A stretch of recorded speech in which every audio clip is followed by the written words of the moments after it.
My name is Lizzie and I am a Portfolio Manager at the Biotechnology and Biological Sciences Research Council, also known as BBSRC. BBSRC is one of the research councils that make up UK research and innovation, and our job is to decide who should be funded for their research. This is paid for by the taxpayer to the government, so we have to be really sure that research is going to benefit the UK public. And this is where my job comes in, because I look after the peer review process. So peer review is like marking your partner's work, in a way, because we ask researchers to look at each other's applications and help us decide which applications are the best and therefore which ones should be funded. Unfortunately, we have quite a limited budget, which means that some really amazing ideas often don't get funded. My portfolio is the animal health and disease portfolio, but this also includes human physiology, neuroscience, nutrition and also healthy ageing.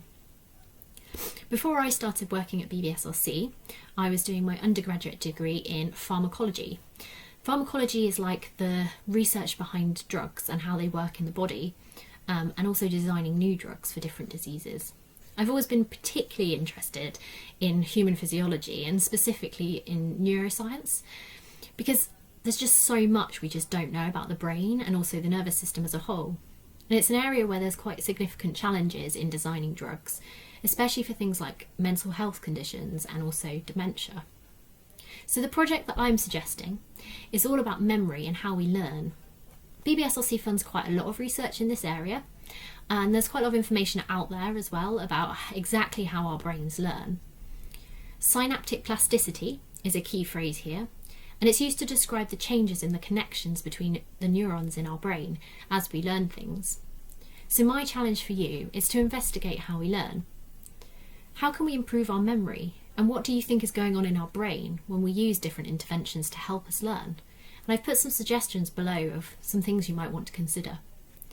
So there's scope here for you to do a practical experiment using your family or maybe even your pets. And maybe you could consider other factors such as gender or age.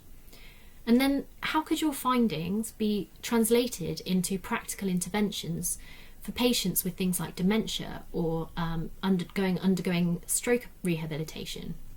You could go about presenting this as a scientific report, or if you prefer to, you could aim it as a science communication piece.